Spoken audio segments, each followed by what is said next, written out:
The morning started grey in Dallas, the kind of heavy, windless grey that makes everything feel heavier than it already is. Michael Turner walked slowly along the cracked sidewalk of Maple Avenue, holding the cheapest coffee from the corner store, the only one he could afford. The lid was broken, and the hot liquid dripped onto his finger. He didn't complain. He was used to it. He wore a wrinkled shirt, worn-out pants, and a pair of shoes that had seen better days. Nothing about him resembled the award-winning Realtor who once appeared in local magazines. Now he was just another man trying to get by. His phone buzzed in his pocket. He already knew what it was. A voice message from his ex-wife. Michael closed his eyes for a second, took a breath and pressed play. "You promised you'd transfer the payment yesterday. The hospital called again. Ethan's treatment can't wait. If you don't have the money, just say it." Her voice wasn't angry. It was tired. A quiet kind of disappointment. He swallowed hard and looked at his reflection in the gas station window. He saw no dignity there, just a man who had let everyone down. The coffee dripped again. Michael had a temp job that day, cleaning helper in a commercial building recently purchased by a real estate company. The pay was low, but it was something, and every dollar mattered. When he walked through the service entrance, the smell of fresh paint mixed with dust hit him hard. Men in crisp shirts holding clipboards rushed through the hallways. They all seemed like they knew where they were going. He didn't. He put on the yellow maintenance vest. Almost ironic. Years selling multi-million-dollar properties, and now he was cleaning their corners. Suddenly, laughter exploded behind him. It was Brian Keller, young, wealthy, arrogant, with a smile that begged for a punch. Michael knew him from another life, a life where Michael wore a blazer, not a vest. Brian nudged his friend and pointed. "Look who became a janitor. Dude, this is priceless. Take a picture." The friend raised his phone. The flash hurt more than it should have. Michael lowered his head. He tried to walk away, but Brian kept going. "Hey, Turner, remember when you showed me that trick to estimate square footage value in 5 seconds? Yeah, I guess now you'll only use that skill to measure how big the mess is." More laughter. More people staring. Michael pressed the photo of his son in his pocket. He felt the worn paper. The little phrase written by an 8-year-old burned inside him. "Dad, you always find a way." He hadn't found anything. Not yet. The building manager handed Michael a task list. "Clean room 403. They're evaluating it later today. And try not to break anything." The tone wasn't offensive. It was indifferent. Indifference hurt more. Michael climbed the stairs because the elevator was full. Each step felt like a reminder of the price of the wrong decisions he'd made. By the time he reached the 4th floor, he was out of breath. Room 403 was a mess. Dust, open boxes, papers on the floor. He grabbed the broom and started working in silence. This was his life now, cleaning other people's futures while his own was falling apart. But then he heard voices in the hallway. 2 investors sounding worried. "If this building doesn't hit the value we need in the appraisal, we're screwed. The appraiser's coming at 4, and the new owner still isn't here." "Owner? Where is he?" "No idea. They say he's low profile, or too rich to care." Michael froze for a moment, took a deep breath. New owner, appraisal, familiar words, words that once defined him, who he was. The broom stopped mid-air. Standing in that dusty room, wearing a janitor vest, listening to conversations that used to include him, Michael felt something strange, a small, tiny spark. Like this was some kind of turning point, not by choice, but by need. What he didn't know yet was this. The janitor he would cross paths with in that building was actually the real owner of everything. And that would change the destinies of both men. Dad. The 4th floor of the building was quieter than the others. Most of the noise from the lobby, drills, tape measures snapping, contractors arguing, faded into a low, distant hum. In room 403, Michael kept sweeping, but his mind drifted, pulled by the voices he'd overheard. Appraisal, new owner, high stakes. He had lived entire years inside that kind of pressure, negotiating deals that could collapse at the smallest sign of uncertainty, helping clients breathe through the panic, holding hands, signing papers, closing victories. Now he was cleaning trash while someone else prepared to rise. Life flipped fast.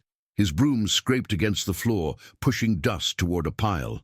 He didn't hear the footsteps behind him until a soft cough broke the silence. Michael turned. A man stood at the doorway, plain clothes, a simple grey hoodie, jeans, worn sneakers, dark hair, shoulders down, posture quiet. A janitor. At least that's what he looked like. He held a bucket of tools in one hand and a roll of blue tape in the other. The man nodded. "Morning?" Michael nodded back. "Morning." The man walked in, set the tool bucket down, and pulled out a small flashlight. Then he crouched near the window frame, checking the edges like someone who knew exactly what he was doing. His name tag read, James. James didn't look up, but he spoke. "You're new?" "Yeah," Michael replied. "Just for the day." James hummed quietly, still focused on the window. Michael went back to sweeping. For a moment there was nothing but the sound of bristles dragging across the floor and James tapping the window latch. Finally, James stood up and wiped his hands on a cloth tucked in his pocket. "They treating you okay?" It wasn't a nosy question, more like genuine curiosity, something rare in that building. Michael shrugged. "As okay as it gets." James nodded again, his expression calm, almost unreadable. Then he picked up his bucket and moved toward the hallway. Before leaving, he paused. "If they ask, you can use the break room on the 5th floor. Most guys in maintenance don't know that. Saves you from eating lunch outside." It was a small gesture, simple, but after the morning Michael had just endured, it felt like someone handing him a life jacket in deep water. "Thanks," he said. James smiled, a small, tired smile, and walked away. A few minutes later, the noise of heavy footsteps echoed down the hallway. Voices followed, not quiet voices. Crowded, loud, important voices. A group of realtors and investors rounded the corner, led by a tall woman in a blazer the color of polished steel. Her heels clicked like a metronome, setting the rhythm of everyone else's steps. She was Alicia Grant, Regional Development Director. Sharp eyes, sharper tongue. Michael had crossed paths with her years ago, when he was still someone in the business. She never remembered names unless they were useful. Michael hadn't been useful for a long time. She looked briefly into room 403, glanced at the yellow vest on Michael, and dismissed him instantly. "We need this floor spotless by 3, she announced to no one in particular, and everyone at once. "The owner might drop by before the appraisal. If he does, I want 0 mess, 0 delay." Brian appeared behind her, smirking when he spotted Michael. "Don't worry, Alicia," he said loudly. "Our new janitor here is on it. He's very detail-oriented." A few laughs followed. Michael kept sweeping. He didn't look up. He didn't give Brian the satisfaction. Alicia didn't even bother to acknowledge the comment. She gestured to her group. "We'll start with the mezzanine, then the conference rooms." They moved like a wave, disappearing into the stairwell. Silence returned. Michael let out a slow breath. He leaned on the broom for a second, feeling the weight of everything. His failure, the money he didn't have, the treatment his son needed, the humiliation bruising his pride. Then he heard it again. Steps. Softer ones. James was back, standing in the doorway. "Hey," he said gently. "Don't mind them." Michael shook his head. "They're just doing their job." James raised an eyebrow. "There's doing your job, and there's enjoying stepping on people." Michael didn't answer, not because he disagreed, but because it felt strange hearing someone say it out loud. James leaned against the doorframe. "I've been around this place a long time. You'd be surprised how different people act when they think someone's below them." Michael paused. Something in James's tone was grounded, not bitter, just true. "You work here full-time?" Michael asked. James nodded slowly. "Yeah, been here for a while." There was a hint of something unsaid there, but Michael didn't pry. James pointed at the broom. "Need help?" "No." Michael replied quickly. "I got it." James didn't argue. He simply gave a nod, the kind of nod that carried respect, not pity, and walked away again. Michael watched him go. There was something different about that guy. Something calm, something steady. But Michael pushed the thought aside. He had work to finish, and no time to get distracted. Still, as he swept the dust into the pan, one idea lingered in the back of his mind. Why did a simple janitor walk around with that level of quiet confidence? He didn't know it yet, but the answer would flip his world upside down. The hallway outside room 403 felt colder after James left. Maybe it was the AC kicking in, or maybe it was the way silence always felt heavier after humiliation. Michael kept sweeping, but the dust didn't bother him as much as the echo of Brian's voice. Our new janitor. Detail-oriented. He could still hear the laughter. Some things cut deeper when they came from people who once shook your hand as equals. Around 11, Michael took the trash bag tied to his cart and pushed it down the hallway. Contractors passed him without a glance, arms full of cables and boxes. Some squeezed by, muttering annoyed when his cart was in the way. He didn't blame them. He used to be the guy rushing like that too. At the elevator, he pressed the button and waited. A group of young agents from the real estate company walked up behind him, 5 of them, all polished shoes and expensive coffee cups. He kept his eyes on the elevator doors, but he couldn't ignore the whispering. "Is that him? The Turner guy?" "Yeah, the fraud dude. Didn't he cost that company what, millions? I heard he almost went to jail." None of it was true. But rumors were cheaper than facts and far more entertaining. Michael swallowed the bitterness rising in his throat. He didn't turn, didn't answer. The elevator dinged. When the doors opened, the agents stepped in first, forming a wall with their bodies, pretending not to notice him. Michael waited. The doors closed. He exhaled slowly. "Not worth it," he murmured to himself. He took the stairs instead. Halfway down, he heard someone calling out, "Turner!" He froze for a second, then turned. Brian was leaning against the railing, tapping his phone. He walked down a few steps with a grin that made Michael feel like he was 2 feet tall. "Man, you really went downhill fast," Brian said. "I mean, I knew you were struggling, but this?" He gestured at the cart. Michael kept his face neutral. "It's temporary," Brian laughed. "Everything's temporary when you're broke." Michael tightened his grip on the rail. "You done?" Brian tilted his head, pretending to think. "Not really, actually." He lifted his phone. "You mind if I ask you something?" Michael didn't answer. Brian asked anyway. "How does it feel going from selling condos in Uptown to cleaning their toilets?" The words hit like a punch, not because they were cruel, but because Brian enjoyed saying them. Michael breathed in slowly, keeping his voice level. "It feels like I'm doing what I need to do, that's all." Brian smirked. "Do whatever helps you sleep, man." He walked past him, bumping Michael's shoulder lightly on purpose. Michael didn't react. He couldn't. He didn't trust himself not to explode. And exploding wasn't an option. Not with Ethan in the hospital. Not when every dollar mattered. Back on the ground floor, the lobby buzzed with activity. A dozen workers moved scaffolds, cables, and ladders. A realtor gave instructions with the tone of someone trying to sound more important than they were. Michael rolled his cart toward the dumpsters outside. As he exited through the back door, sunlight hit his face, warm and blinding for a second. He blinked, letting his eyes adjust. Then he noticed something across the lot. James, the janitor, was standing beside a silver pickup truck, talking quietly with an older woman holding a clipboard. Her clothes were simple, but there was something about her posture, controlled, familiar, that made her look more like an accountant or legal assistant than a worker. He watched as she handed James a folder. Thick, professional-looking. James took it, didn't open it, just tucked it under his arm like it was nothing. The woman spoke in a low, fast voice, pointing at a few pages inside the folder. James nodded once, then twice, thoughtful, serious. Michael frowned.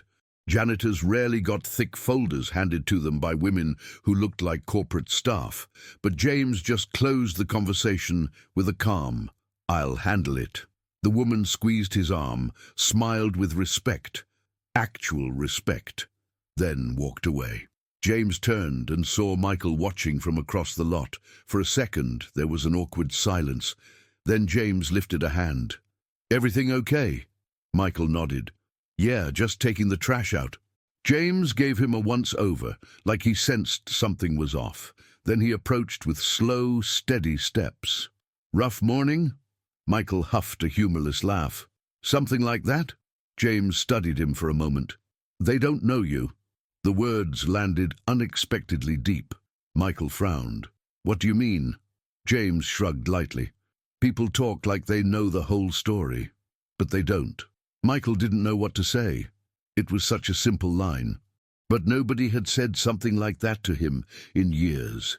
Before he could answer, a shout came from inside the building. Alicia's voice, sharp, urgent. "Where is maintenance? We've got a problem on the 3rd floor." James exhaled, rolled his shoulders and picked up his tool bucket. "Duty calls." He started walking toward the door, then paused and looked back at Michael. "Come on. Might as well see what you're in for today."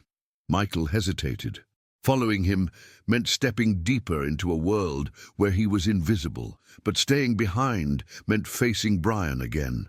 So he pushed the trash cart aside and followed James back inside.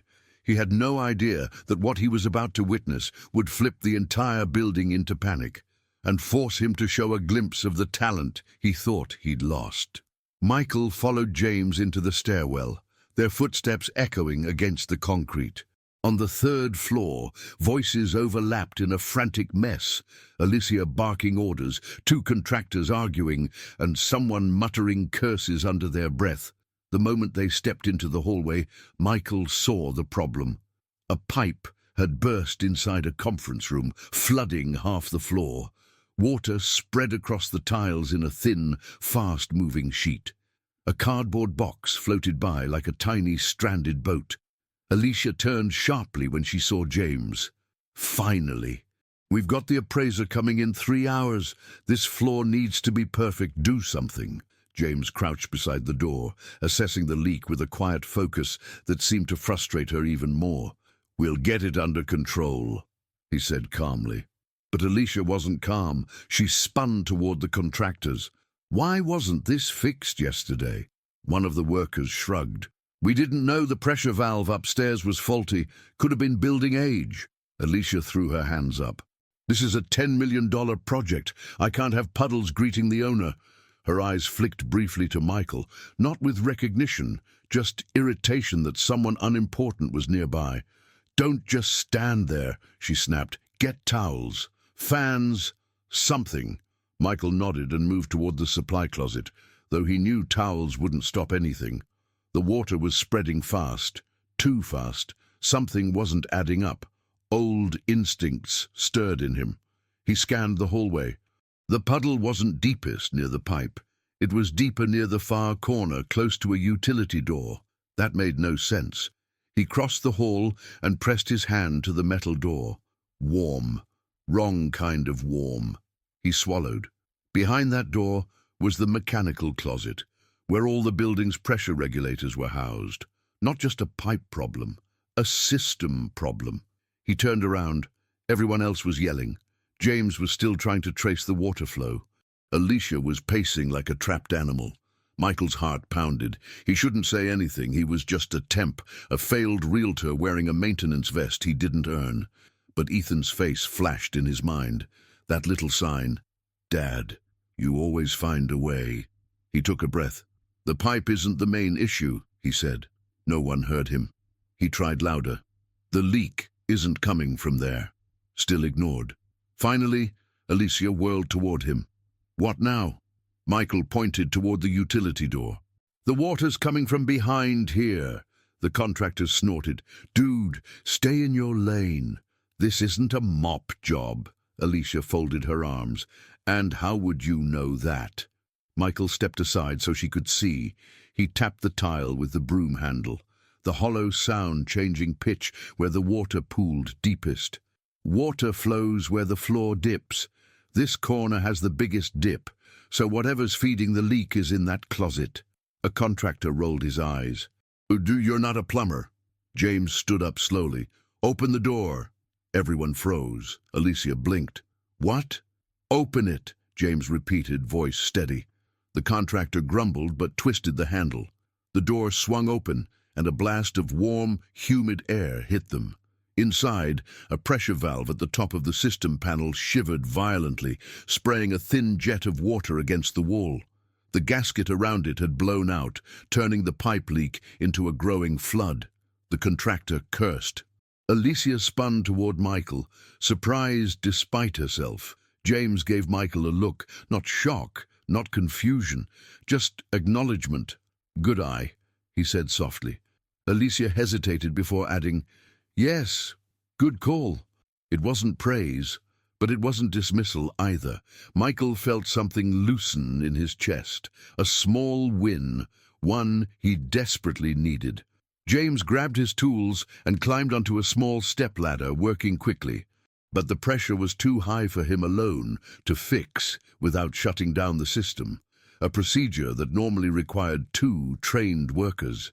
Before anyone else reacted, Michael reached for the side panel. James looked down, startled. "You know what you're doing?" Michael nodded once. "I used to work with mechanical inspections on commercial properties. I know the shutdown sequence." He didn't mention the deal he once saved because he caught a faulty HVAC system an entire engineering team missed. No one here would care. But James didn't question him. He just said, "Then help me." Michael's hands moved almost automatically. He flipped the bypass lever, turned the release valve slowly, watched the gauge drop from the red zone to safe pressure. James replaced the gasket and tightened the bolts in under a minute. When they finished, the stream of water stopped. Silence settled, not the loud kind. The kind that meant respect had just entered the room. Alicia cleared her throat. "All right, good. Let's get this cleaned up." Brian appeared at the doorway, confused. "Wait, Turner did something?" A contractor answered before anyone could stop him. "If he hadn't called out the closet, we'd be swimming." Brian stared at Michael with a mix of surprise and irritation, like someone watching a dog suddenly speak English. Michael didn't celebrate. He didn't smile, but deep inside, something warmed. A reminder, he still had skill. He still had worth.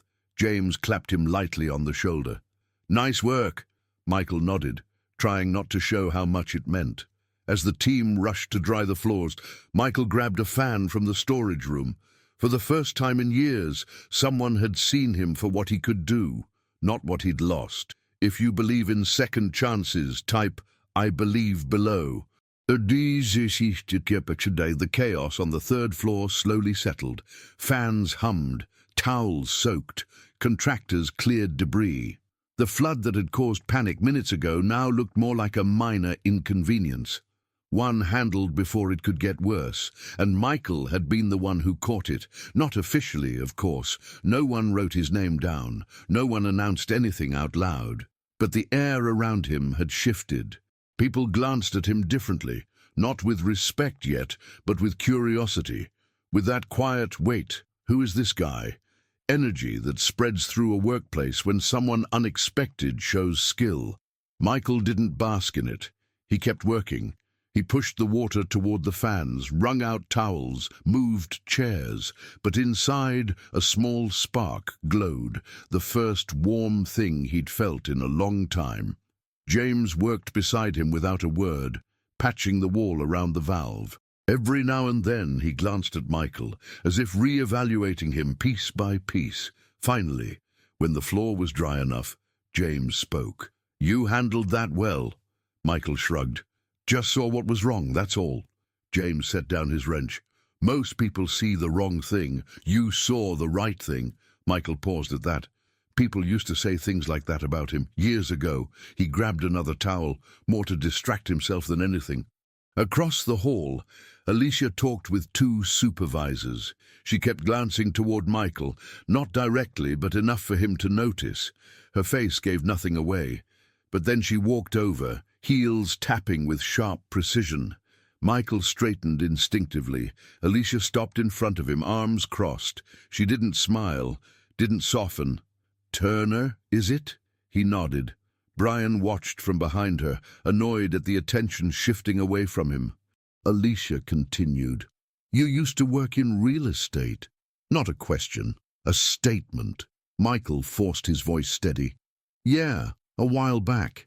Alicia studied him with analytical eyes, like a jeweler inspecting a stone she wasn't sure was real. "You saw the leak before my team did. I've dealt with inspections. And you shut down the system without triggering the alarms. I got lucky." She shook her head. That wasn't luck. It was the closest thing to praise she had offered anyone all morning. She lifted her tablet. "We're behind schedule. If something else happens today, I expect you to respond the same way. Understood?" Michael blinked. It wasn't a compliment. It was responsibility. Responsibility meant trust, even if unspoken. He nodded. "Understood." Alicia turned and marched away. Brian followed her, muttering, "He's still a janitor." Alicia didn't even slow down when she answered, "Then maybe our janitors are more competent than some agents." Brian stopped walking. Michael pretended not to notice, but the satisfaction hit like a warm wave. During lunch, Michael made his way to the 5th floor break room, remembering James's tip. He expected to find it empty, maybe a few vending machines humming in the corner. Instead, James was already there, eating a simple turkey sandwich. He looked up when Michael walked in. "Told you this floor was better?" Michael sat across from him, grabbing a water bottle from the vending machine. For a moment they ate in silence. Then James said, "They're gonna keep watching you now." Michael frowned. "Why?" "It was just a leak." James smiled faintly. "People notice more than you think, especially when someone they underestimated steps up." Michael wasn't sure how to respond. James took a slow sip of his drink. "Let me guess. You didn't plan to be here." Michael chuckled quietly. "Was it that obvious?" "It's obvious you know more than everyone assumes." Michael stared at the table.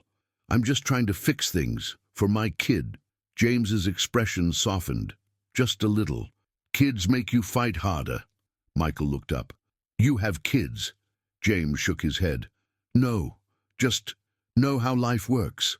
There it was again, that strange, quiet wisdom, like someone who had lived 3 different lives but carried them lightly. Michael wanted to ask more, but before he could, a voice came through the hall. "Maintenance, we need help on 6. James stood, grabbing his hoodie. "Duty calls." Michael rose too, out of instinct. James paused at the door. "You don't have to come." Michael shook his head. "I know, but I'm already here." James smiled, the most genuine smile so far. "All right then, let's go."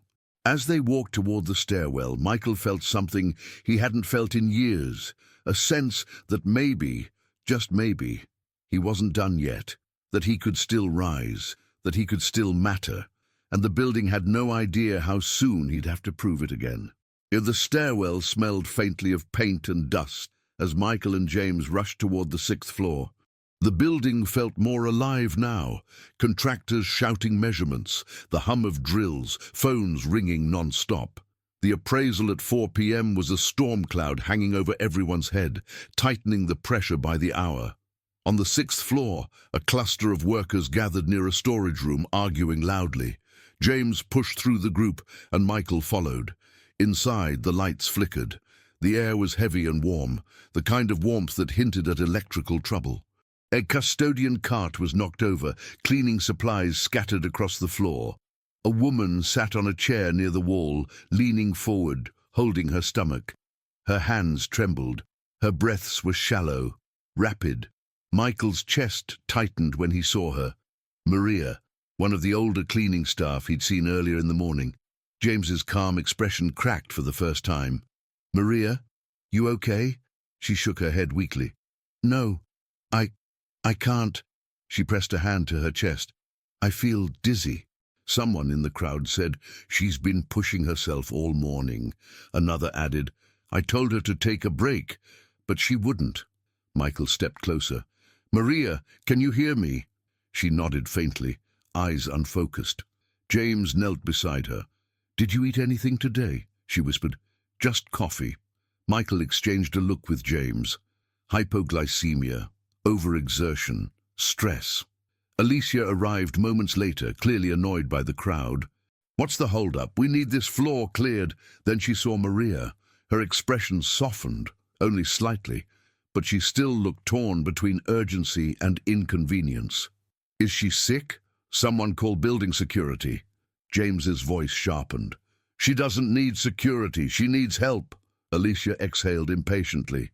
We don't have time for this. The owner might be on his way. We have to... Michael snapped. Not loudly, not angrily, just firmly. She could faint. Alicia froze, surprised.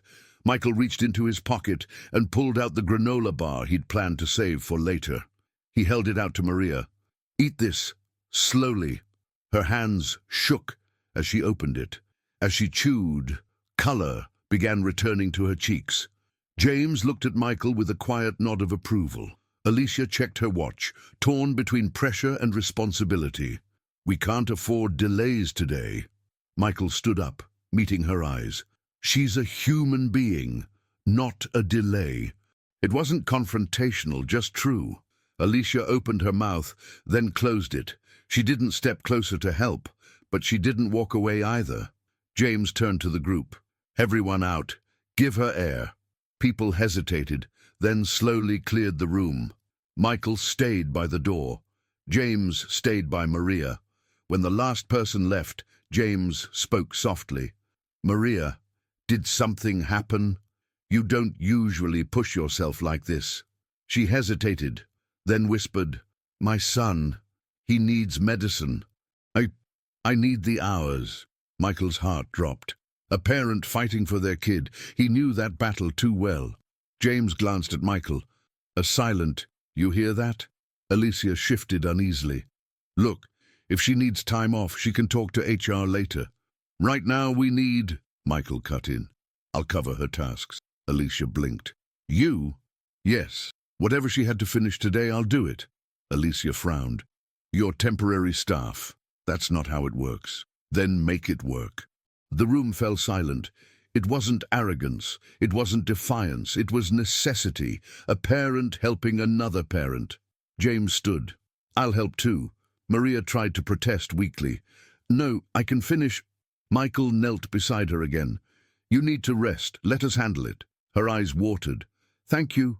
Alicia watched all of it, her jaw clenched. She wasn't heartless, just drowning in responsibility and deadlines. Finally she exhaled. Fine. Maria, go downstairs and sit. James, make sure she gets water and glucose tablets from the first aid kit. She turned to Michael. You want to cover her tasks. Then you're responsible for the entire 6th floor prep. It has to be spotless before 4. Michael nodded. I'll do it. Alicia added, if you mess this up, it's on you. James shot her a look, but Michael didn't flinch. Understood. Alicia left as fast as she'd come. James helped Maria to her feet and guided her toward the hallway. Before leaving, James looked back at Michael. You didn't have to do that. Michael shrugged. Yes, I did. James's expression softened, something like respect forming. All right, 6 floors on us then. But now the clock was ticking. 3 hours left, a massive floor to clean, and Michael didn't know it yet, but this was the beginning of a challenge that would drag out the man he used to be, and the man he needed to become. Mitchins, to the 6th floor, stretched out like a battlefield, open workspaces half-assembled, boxes stacked everywhere, stray screws on the carpet, smudges on every window. Michael stared at the mess, feeling the weight of the task drop on his shoulders like cold rain. 3 hours, 1 man, an entire floor. He adjusted his gloves. James returned a moment later, hands empty, hoodie sleeves pushed up. Maria's downstairs resting. She'll be okay. Michael nodded. Good. James surveyed the floor with him. Slow, calm, focused. This is a lot. Yeah, but it has to get done. James lifted a box to clear space. Then we do it. Michael wasn't expecting we, but the word mattered. They started with the biggest tasks. Michael grabbed the industrial vacuum while James cleared furniture and reorganized loose equipment. They worked in rhythm. No wasted movement, no complaining, no ego. For a while, the only sounds were the vacuum roaring, tools clanking, boxes sliding across carpet. After 20 minutes, sweat ran down Michael's neck. He checked the clock. 2:15 p.m. Time was slipping. A contractor passed by, shaking his head. "You guys are wasting energy. No way this floor's ready before the appraiser shows up." Michael didn't stop working. "Watch us!" The contractor scoffed and walked off. James grinned slightly. "You always this stubborn? Only when people tell me I can't do something? Good, we're going to need that." They split up. James on the windows and fixtures, Michael on the carpets and conference rooms. As Michael vacuumed the hallway, he found a deep stain on the carpet, dark, sticky and wide. Someone must have spilled paint or adhesive the day before. He knelt down and touched the edge, completely dry, impossible to remove with normal methods. Michael went to the janitor's closet, rummaging through supplies until he found a solvent bottle. He shook it, almost empty. Great. He sprayed the small amount left and scrubbed. It helped, but the stain was far from gone. He checked the time again. 2:40 p.m. A tight panic squeezed his chest. He grabbed the radio attached to the wall, something he hadn't planned to use. "James, I need the industrial steamer. The stain in the east hallway is bad." "On my way." A minute later, James rolled in the heavy steamer, plugging it into the nearest outlet. "Big one?" Michael nodded. "Huge." James crouched beside him. "Show me." Michael guided the steamer slowly, pressing the heated pad over the stain, loosening it, breaking it down with the last drops of solvent. Sweat stung Michael's eyes. He pushed harder. James steadied the machine. The stain began to fade, slowly, painfully, but fade. After several passes, it was barely visible. Michael exhaled, relief washing over him.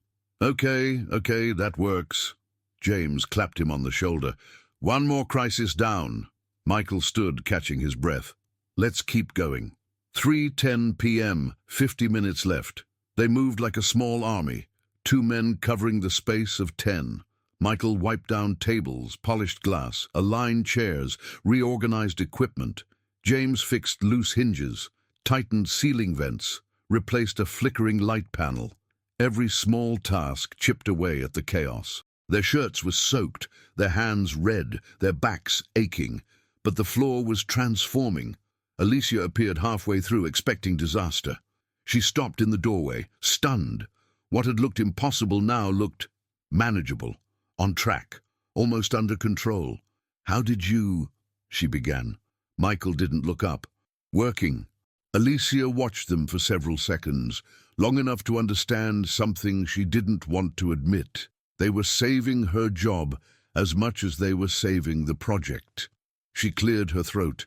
"Keep it up. The appraiser will be here soon." She walked away quickly, as if afraid respect might slip out if she stayed too long.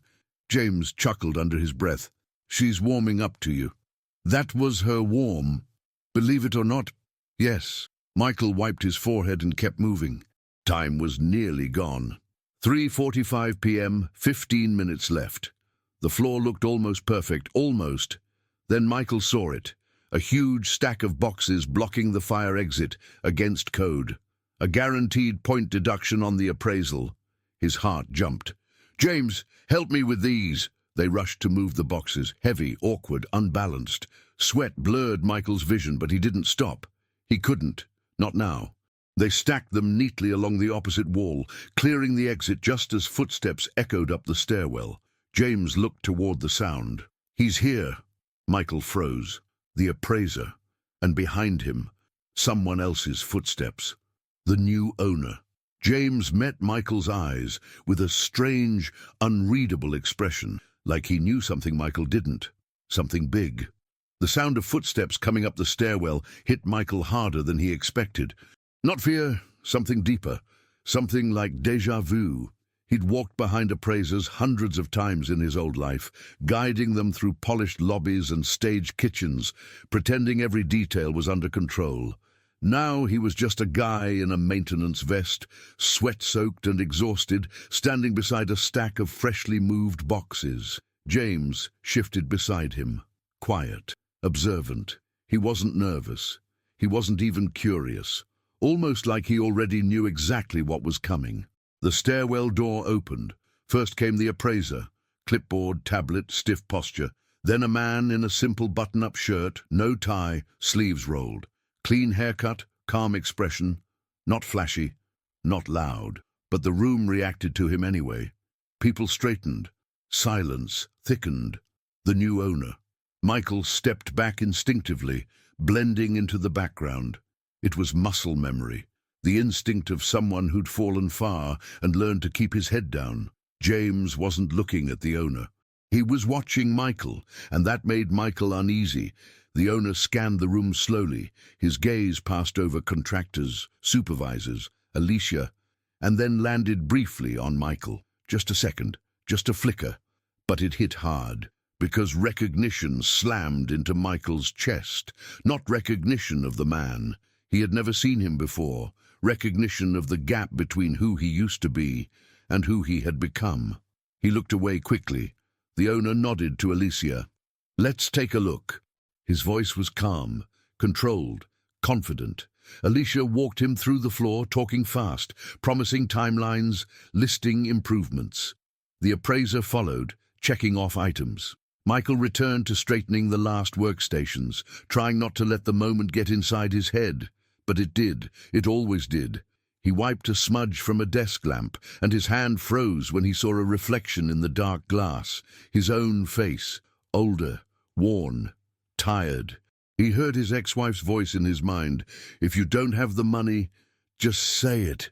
He saw Ethan's inhaler on the hospital tray. He saw the medical bill he couldn't pay. He saw the moment his business partner blamed him for a contract fraud Michael hadn't even known about. The moment everything collapsed. And he saw the judge's face when he said, "Mr. Turner, until your finances stabilize, custody will remain with the mother." His throat tightened. He pressed both hands on the desk, leaning forward, shoulders shaking just enough for him to notice. He whispered to himself, "I should have protected him. I should have been there." A quiet voice answered behind him, "You will be." Michael turned. James stood there, no tools, no bucket, just a steady, grounding presence. Michael straightened quickly, embarrassed. "Sorry, I was just—" "You don't have to apologize." Michael swallowed hard. "My son, he's 12. He had a bad asthma attack 2 nights ago. They kept him overnight. He needs a treatment plan, but I can't afford it." He exhaled. He had never said it out loud to anyone else. James nodded once, slow, intentional. "Kids shouldn't have to wait for help." Michael forced a small laugh. "Yeah, well, life doesn't ask what we want." James studied him for a long moment, then said, "You're not done, Michael." The words hit harder than any insult Brian had thrown at him, because, for the first time in months, they felt true. Michael couldn't answer, couldn't speak at all, but he didn't need to. The tension in his chest eased, just enough to breathe again. Before either of them could say more, Alicia appeared in the doorway. "James, the owner wants to see the mechanical closet on this floor." James nodded casually. "All right, I'll take him." He gave Michael one last look before turning away, a look that carried weight, intention, and something Michael couldn't quite name, something that would matter later. Michael wiped his hands on his vest, steadying himself. He didn't know it yet, but the man who seemed like a simple janitor was about to change his entire life. The 6th floor felt strangely quiet after the owner and Alicia stepped out with James. Michael stood alone beside the row of workstations, trying to shake off the weight of everything he had just confessed. He hadn't planned to open up, but something about James, his calm, his silence, the way he listened, made the truth slip out. And once it was out, it left a space behind, a hollow ache, a room he hadn't entered in a long time. He started aligning chairs again, moving slowly, giving his hands something to do. His mind drifted back to Ethan, the hospital room, the breathing tube, the fear in his son's eyes when he woke up. Michael had promised he'd fix everything, but promises didn't pay bills. Footsteps approached from the stairwell. Michael straightened, expecting Alicia or one of the contractors. Instead, the owner walked in alone. He wasn't accompanied by the appraiser or any supervisor. Just him. Michael looked down instantly, reflexively stepping aside like someone used to not taking space. The man stopped a few feet away. "You're Michael, right?" Michael froze. Slowly, he raised his head. "Yes, sir." No reason for the owner to know his name, unless Alicia said something, or unless he'd heard people whispering. The owner's expression was unreadable, calm, but with a sharpness underneath. "James told me you helped with the pressure valve earlier." Michael shook his head slightly. "I just noticed something was off, and fixed it," the owner added. Michael didn't reply. The man stepped closer, looking around the floor. "This area was a disaster when I last checked the reports. It looks good now." Michael tried not to take credit. "James did most of it." The owner tilted his head. "He said you did it together." Michael felt something tighten in his chest, not pride, disbelief. The owner put his hands in his pockets. "How long have you been working maintenance?" Michael let out a brief, humorless breath. "Since this morning." The owner frowned, surprised. "Your temporary staff?" "Yes, just trying to get steady work." The owner studied him for a moment, not judging, not pitying, just trying to understand something beneath the surface. "Where'd you work before this?" Michael hesitated. He could lie, say construction or contracting or inspections, but the truth had chased him long enough. "Real estate. I was a broker." The owner didn't flinch. "Why'd you leave?" Michael swallowed. "My partner set me up, a bad contract, fraud I didn't know about. I lost my license, my savings, and almost my kid." Silence stretched. Then the owner said, "That sounds like hell." Michael looked down again, nodding once. "I'm just trying to get back on my feet. I need a real job, something steady. My son needs treatment, and—" He stopped, realizing he'd said too much. The owner didn't rush him. Instead he said, "You know buildings, you know people, you know pressure." Michael gave a small, exhausted laugh. "I used to." "You still do," the owner said, firm. The words cut through Michael's disbelief like a blade. The owner continued, "This place, it's not just drywall and paint. I want it to be something real, something that lasts. I need people who can see problems before they explode, people who give a damn." He took a step closer. "When this appraisal is over, come talk to me." Michael blinked. "About what?" The owner shrugged slightly. "A job. Permanent, full-time. Better pay than temp work." Michael's breath caught. A job. A real chance. A door opening where every other one had slammed in his face. He looked at the man, unsure if he should trust it. "Why, me?" The owner gave a soft, almost private smile. "Because you cared when no one else did." He turned toward the hallway. "Fine, James. Help him get the last details ready." Then he paused. "And Michael, don't disappear after 4. Michael nodded, unable to speak past the tightness in his throat. Hope, real hope, flickered in him for the first time in years. He didn't know yet that the road ahead would break him before it rebuilt him. But for now, he had something he hadn't had in a long time. A chance. The appraisal was minutes away from starting when chaos struck again. Michael and James were finishing the last touches on the 6th floor when a sharp alarm cut through the building. A high-pitched, pulsing sound, the kind that stops conversations cold. Michael whipped his head toward the hallway. James froze for half a second. That alone told Michael it was serious. Alicia's voice echoed over the radio. "We've got an HVAC shutdown on the roof. Temperatures rising on every floor. If we don't fix this in minutes, the appraiser will call the building non-compliant." Michael felt his stomach drop. A building failing HVAC during an appraisal? Automatic red flag. Value slashed. Insurance questioned. Project delayed for months. He and James locked eyes. James grabbed his tool bag. "Roof." Michael was already moving. They sprinted up the stairwell, taking 2 steps at a time. The temperature rose the higher they went. Warm air pushing downward, stale and heavy. Michael felt sweat forming instantly. On the roof, heat slammed into them like a wall. The main HVAC unit, a massive steel beast, vibrated violently, making a terrible grinding noise. Hot air blasted from its vents. James knelt, opening the side panel. Michael crouched beside him. Inside, it was worse, a fan motor glowing too hot, a relay switch clicking uncontrollably, a capacitor bulging like it was about to explode. James cursed under his breath. "If that capacitor blows, it'll take the whole system down." Michael scanned the board. "What caused it?" James pointed at a control cable burned halfway through.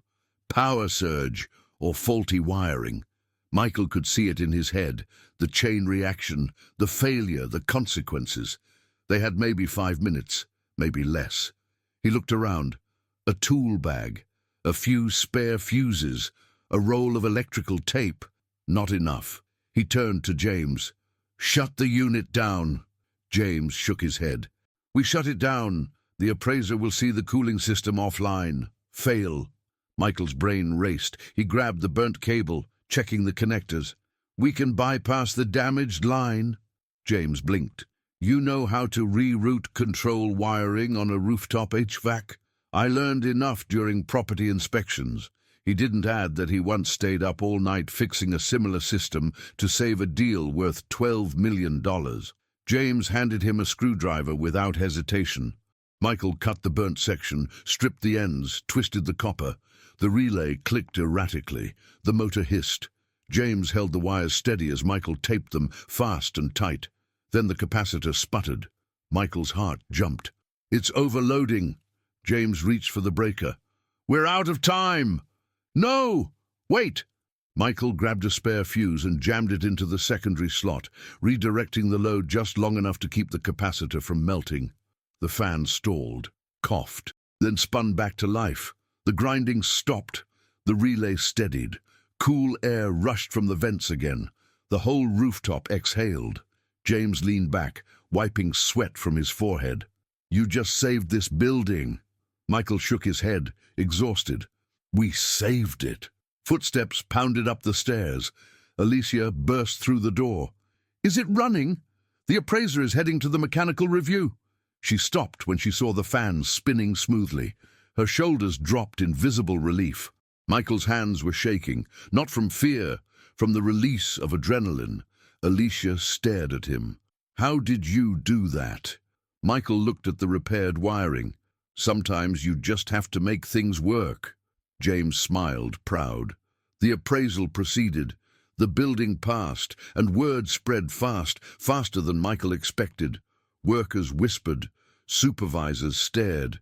Even the owner, when he heard, gave a single approving nod. Michael stood quietly beside the rooftop door, catching his breath.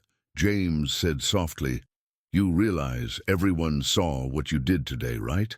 Michael didn't know how to answer. He wasn't used to being seen. But for the first time in years, he didn't feel invisible. If you're proud that good men still exist, like this video, so more people remember it. The sun was starting to dip behind the Dallas skyline when the chaos finally settled. The appraisal team finished their walkthrough. Supervisors dispersed. Contractors packed up their tools, drained of adrenaline. Michael leaned against the 6th-floor wall, sweat drying on his skin, arms trembling with exhaustion.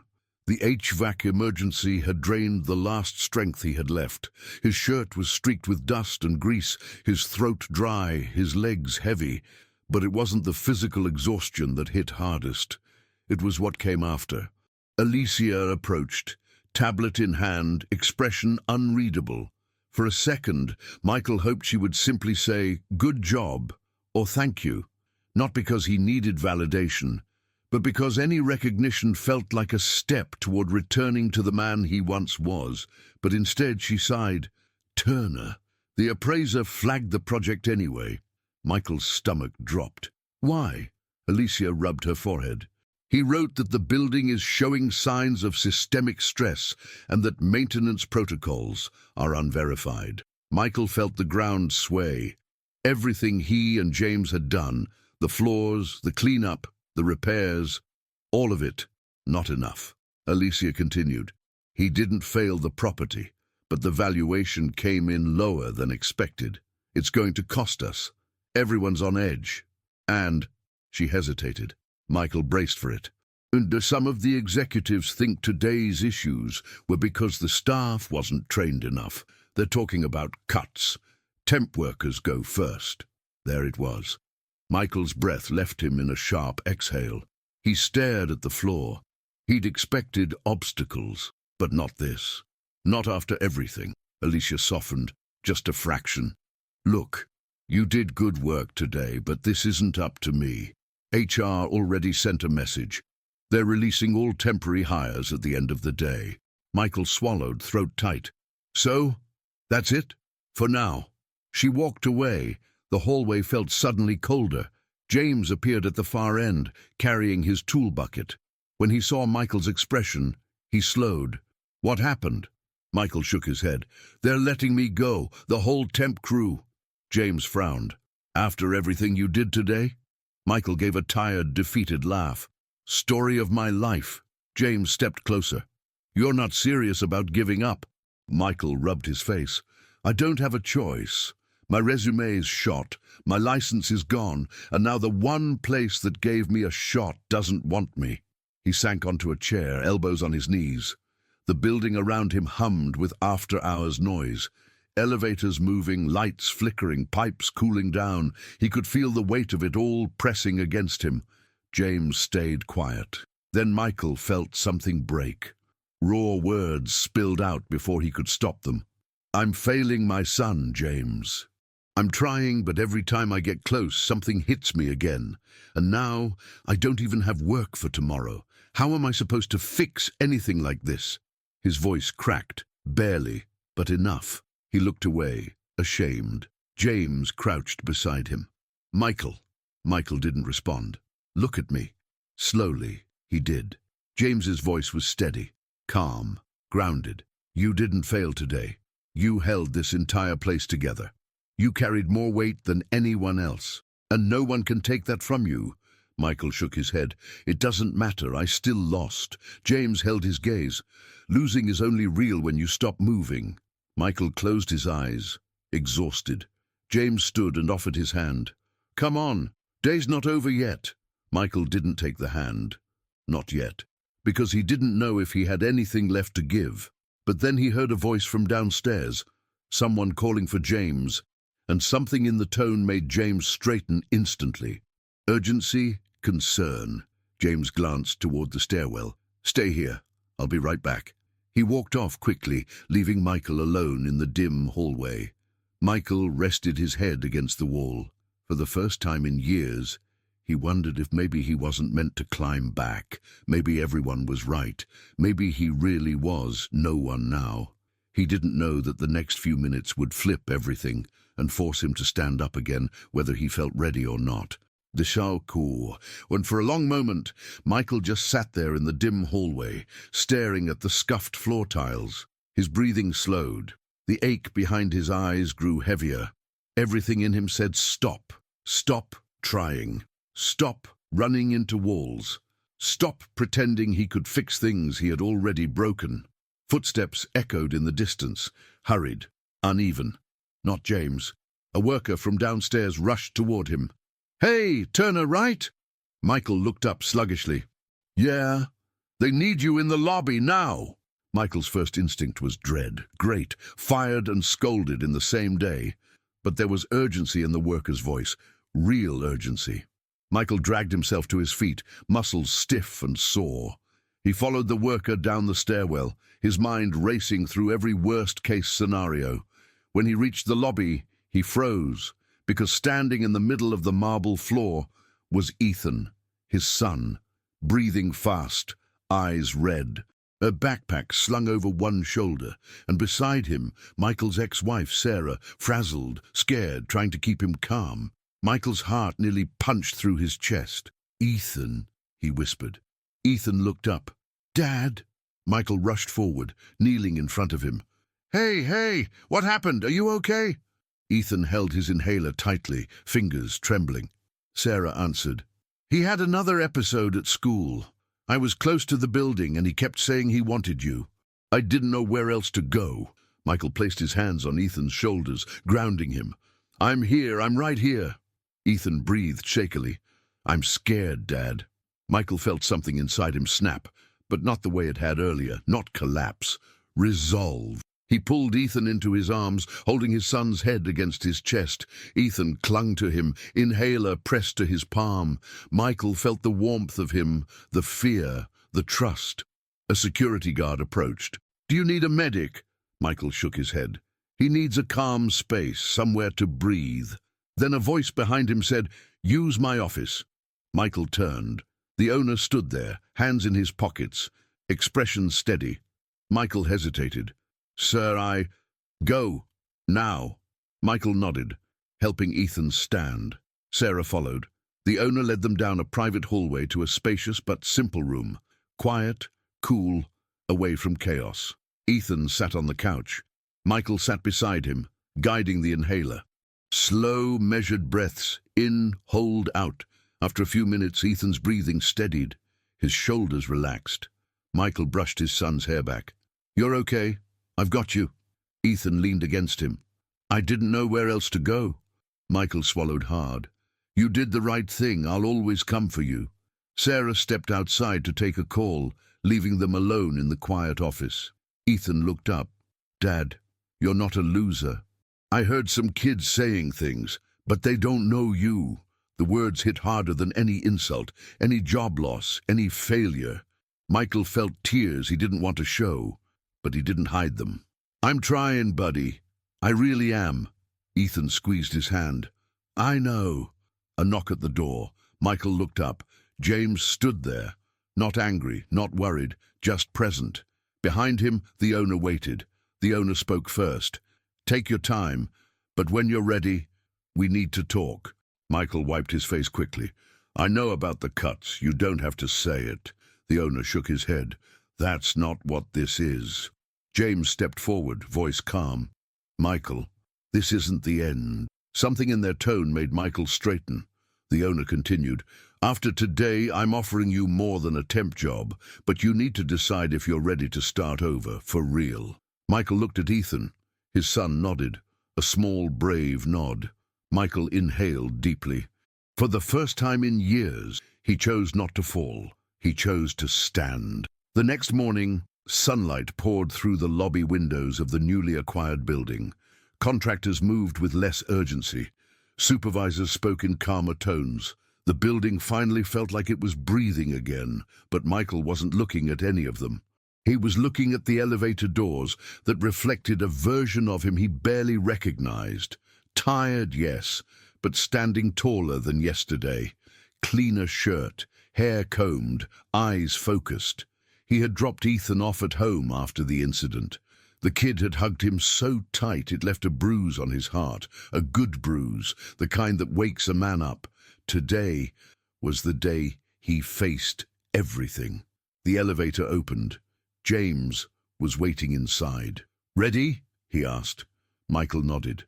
They rode to the top floor, the executive floor. For a second, Michael felt like an intruder. He had walked halls like these years ago, but always as a rising broker, not a broken maintenance worker. Now, he didn't know what he was. The elevator opened to a small crowd, and cameras. A local news team stood near the conference room, setting up lights. One reporter reviewed notes while a cameraman adjusted the boom mic. Michael froze. What's going on? James gave a tiny, amused shrug. Guess you're about to find out. Alicia stepped forward, heels clicking, hair immaculate, expression tight but not hostile. Turner, follow me. He did. Inside the conference room, the new owner stood beside a podium. The same calm presence as yesterday, but now surrounded by executives and building reps. The reporter approached him. Mr. Bennett, thank you for taking the time for this interview. We heard yesterday was eventful. Mr. Bennett, the owner, finally had a name. Michael stood awkwardly at the edge of the room, unsure if he should even be there. Then Bennett turned. Michael, come here. The whole room shifted toward him. Michael's stomach flipped as he stepped forward. Bennett rested a hand on the podium. This building passed its appraisal yesterday, barely, And the only reason it did is because of this man standing beside me. A buzz of whispers, cameras angled toward Michael. He swallowed hard. Bennett continued. When a critical valve failed, when the HVAC system was minutes from collapse, and when one of our staff suffered a medical scare, this man stepped in, a temporary worker, who performed like someone with decades of experience. Michael felt his ears burning. He wanted to disappear, but Bennett wasn't done. I value people who see more than their job title, people who act when others freeze, people who care. He looked directly at Michael. So today, we're making this official. Alicia stepped forward with a folder. Bennett opened it. Michael Turner is being offered a permanent position as our Chief Facilities Coordinator. Full benefits, extended insurance, and a salary that reflects his experience. Michael's breath stopped. The room murmured. James smiled. Not surprised, not smug, just proud. Bennett kept going. And this isn't charity. This is recognition, because competence deserves a place, and character deserves a future. The reporter raised her microphone. Mr. Bennett, why choose someone who came in as temporary help? Bennett answered without hesitation. Because Destiny doesn't care about titles, it cares about choices. And yesterday, this man chose to rise. Michael tried to speak, but his voice caught. I don't know what to say. Bennett stepped closer. Say you're ready. Michael inhaled. Steady, deep, full. I'm ready. A small applause broke out. Then a larger one. Then the whole room joined in. Michael stood there, overwhelmed, humbled, struggling to process that for the first time in years. The world wasn't looking down on him. It was looking up. Meanwhile, the camera lights glowed bright, capturing a man who had been ignored, written off, stepped over, finally being seen. And miles away, Ethan would soon watch this moment on TV and see the truth for himself. His dad was not a failure. His dad had fought back. His dad mattered. Action! The applause from the conference room still echoed in Michael's ears long after the crowd dispersed. The moment felt unreal, like he'd stepped into someone else's life. A better life. A life he never expected to have again. But he wasn't the kind of man who celebrated too early. He walked back to the lobby in silence, letting the weight of everything settle. His hands were still trembling when he reached the glass doors overlooking Dallas. The city didn't look different, but he did. James approached quietly. Big day. Michael let out a breath. I don't even know where to start. James leaned against the rail beside him. Start by not doubting it. Michael looked at him. Why did you help me? James shrugged lightly. People helped me once. It was the first personal thing James had said about himself. Michael waited, sensing there was more. James continued. Years ago, I worked construction. Bad accident. Lost everything. Someone gave me a second chance. I promised myself I'd do the same for others. Michael's eyes softened. You kept that promise. James nodded. So will you. Michael frowned. Me? James pushed off the rail. Bennett wants this building to be more than offices. He wants community, opportunity. You're not just fixing pipes now. You're shaping people's futures. Michael didn't respond right away. Because the truth hit him. This job wasn't just a lifeline, it was a foundation, a chance to rebuild something bigger than his own comeback. Later that afternoon, Bennett called him into the rooftop terrace, a quiet place overlooking the skyline. Sit, Michael did. Bennett folded his sleeves, leaning on the railing. I'm building a program here. Michael raised a brow. A program? People like you, people barely hanging on, skilled but stuck, good but overlooked. I want a training track for them. Real work, real pay, real growth. Michael blinked. That sounds huge. It is, and I want you to run it. Michael stared at him. Sir, why me? Bennett's answer was simple. Because you know what it feels like to fall, and you know what it takes to stand up again. That's the kind of leader people follow. Michael's throat tightened. The idea of giving others the chance he never received. It hit deep. What would I have to do? Identify talent.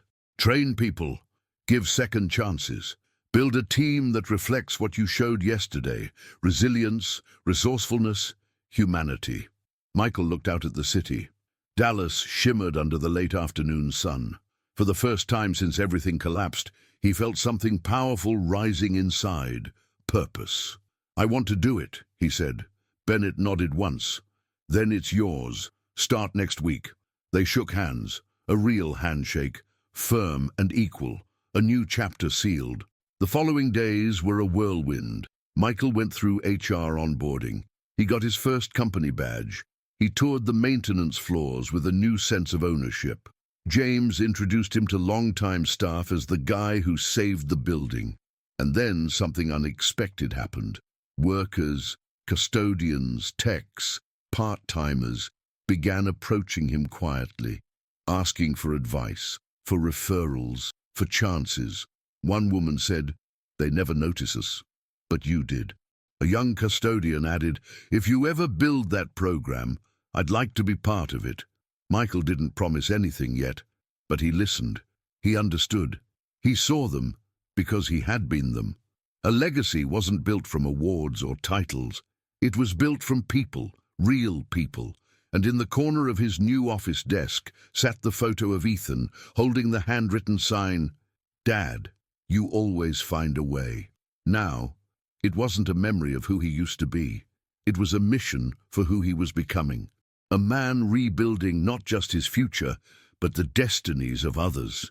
3 years later, the building on Maple Avenue didn't look anything like the one Michael first walked into with a cracked coffee cup and a yellow maintenance vest. The lobby was modern, warm, full of plants and light. Workers in uniforms passed through the turnstiles, laughing, greeting each other by name.